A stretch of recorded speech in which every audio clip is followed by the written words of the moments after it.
আমার নবীর শানে এই বাংলাতেও একজন চরিত্রহীন মেয়ে কথা বলে আজও ঘুরে বেড়ায়। কি করে ঘুরে বেড়াতে পারে? এই বাংলা 3.5 কোটি মুসলমানের জবাব দেওয়া দরকার আছে না? আমার বাংলাতে কোন সরকারি পদের লোক আমার রাসূলুল্লাহর পরিবারের উপর আঘাত দিয়েছে, এই জানোয়ারগুলোকে মারবে কে? এদের বিচার করবে কে? এদের বিরুদ্ধে কেস করার দরকার আছে না নাই? এদের বিরুদ্ধে লড়াই করার দরকার আছে না নাই? ওই হারামজাদি, ওই চরিত্রহীন কোরআন যাকে বলেছে যার সন্তান, ওই মহিলাটা এখনো জেলের মধ্যে কেন নয়? আমার বাংলাতেও বলেছে। একদল দাঁড়িওয়ালা টুপিওয়ালা রয়েছে আমার রাসূলুল্লাহর বিরুদ্ধে, এ আছে না নাই? যখন অন্য কোন ধর্মের সেজে আমার নবীর বিরুদ্ধে বলে তখন আন্দোলন হয়, আর আমার মুসলিম সেজে যখন রাসূলুল্লাহকে মরা বলে, আমাদের মতো মানুষ বলে, নবী মাটির তৈরি বলে, নবী ভুলে যাই বলে, নবী নিরক্ষর, নবী লেখাপড়া জানে না, এই জানোয়ারগুলোকে মারবে কে? এদের বিচার করবে কে? এদের বিরুদ্ধে কেস করার দরকার আছে না নাই? এদের বিরুদ্ধে লড়াই করার দরকার আছে না নাই? এই বাংলার মুফতি, এই বাংলার মাওলানা, এই বাংলার হযরত, এই বাংলার ইমামদের জবাবের দরকার। কেন তোমরাই তো দালালি করে গভর্নমেন্ট তৈরি করো? আমার নবীর শানে এই বাংলাতেও একজন চরিত্রহীন মেয়ে কথা বলে আজও ঘুরে বেড়ায়। কি করে ঘুরে বেড়াতে পারে? এই বাংলা 3.5 কোটি মুসলমানের জবাব দেওয়া দরকার আছে না? এই বাংলার পীর সাহেব, এই বাংলার পীরজাদা, এই বাংলার মুফতি, এই বাংলার মাওলানা, এই বাংলার হযরত, এই বাংলার ইমামদের জবাবের দরকার। কেন তোমরাই তো দালালি করে গভর্নমেন্ট তৈরি করো? তাহলে আজকে তোমার গভর্নমেন্ট কেন ওই হারামজাদি, ওই চরিত্রহীন কোরআন যাকে বলেছে যার সন্তান, ওই মহিলাটা এখনো জেলের মধ্যে কেন নয়? আমার বাংলাতেও বলেছে। এরকম খবর আপনাদের কাছে আছে না নাই? জোরে বলেন, আছে না নাই? তোমরা মুসলমান দাবি করি, আমরা নবীর উম্মত দাবি করি। যে নবী না হলে মায়ের সম্মান বুঝতাম না, বাপের সম্মান বুঝতাম না, যে নবী না হলে দাদা হুজুরকেও পেতাম না, যে নবী না হলে কোনো কিছুই পেতাম না, আজকে সেই নবীর শানে গুস্তাখি হচ্ছে আমার বাংলাতেও। আমার বাংলাতে কোরআনকে অপমান করা হয়েছে। আমার বাংলাতে কোন সরকারি পদের লোক আমার রাসূলুল্লাহর পরিবারের উপর আঘাত দিয়েছে, এদের বিচার হচ্ছে না কেন? কোনো বলো। তোমরা 3.5 কোটি মুসলমান মিলে গভর্নমেন্ট তৈরি করো, সেই গভর্নমেন্ট আজকে তোমার নবীর পক্ষে দাঁড়ায় না কেন? যদি বলেন ওটা তো ধর্মের ম্যাটার, ঠিক আছে, বাদ দিলাম। সংবিধান বলছে কোন ধর্মের উপর আঘাত দেওয়া যায় না, তাহলে সংবিধানের পক্ষে দাঁড়ায় না কেন?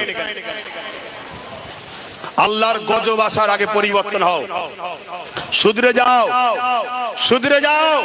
সারা জীবন যে রাসূল আমাদের জন্য কেঁদেছে, আজও কাঁদছে, রওজায় কাঁদছে, কাল কিয়ামতের দিনে কাঁদবে। আর এখানে আরেকটা কথা বলে যায়, একদল দাঁড়িওয়ালা টুপিওয়ালা রয়েছে আমার রাসূলুল্লাহর বিরুদ্ধে, এ আছে না নাই?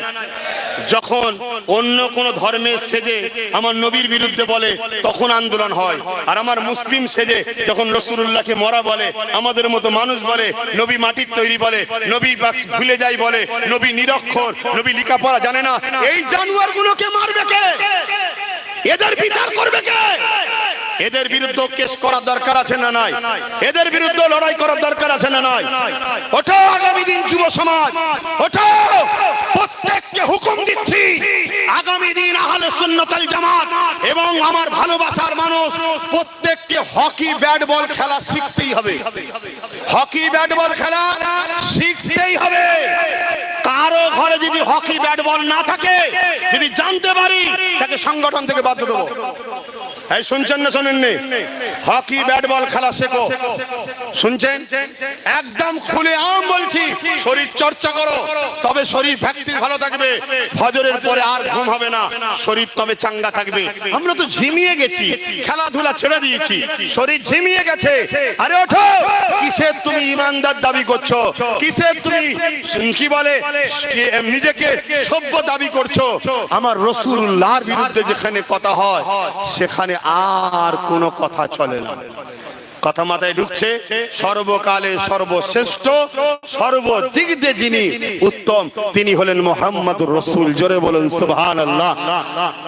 অতএব সংবিধান বলছে কারো ধর্মের উপরে আঘাত দেওয়া রাইট নাই আমার দেশের, কিন্তু সেই জায়গায় তারা দিয়ে বেড়াচ্ছে। এই কোনোদিন শুনেছেন আব্বাস সিদ্দিকীকে হিন্দু ধর্ম গ্রন্থ, হিন্দু পণ্ডিতদের বিরুদ্ধে কথা বলতে? এই আদিবাসী ধর্ম গ্রন্থ বা তাদের পণ্ডিতদের বিরুদ্ধে কথা বলতে? শিখ পাঞ্জাবি কোন ধর্মের ধর্মগুরুদের বিরুদ্ধে কথা বলতে? কি বলে খ্রিস্টান, এদের ধর্মগ্রন্থ ধর্মগুরুদের বিরুদ্ধে কোনো কথা বলতে দেখেছে? কেন? ইসলাম আমায় শিখায়নি, আমার দেশও আমাকে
দিন কায়েম মানে কি?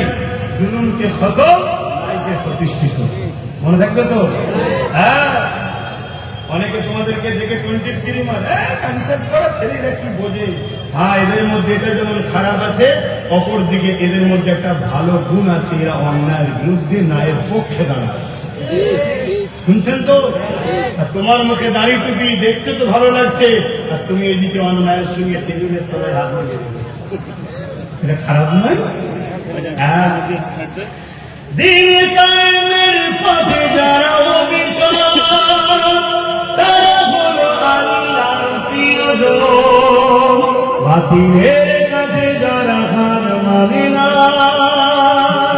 বলো না, বাতিলের কাছে যারা হার মানে না, সংগ্রাম করে যায় অমর, যাদের হৃদয়ে আছে আল্লাহর ভয়, তারা কখনো ভুলে যায় না আল্লাহ প্রেম ছাড়া এই দুনিয়া কারো কাছে কোনো কিছু চাই না।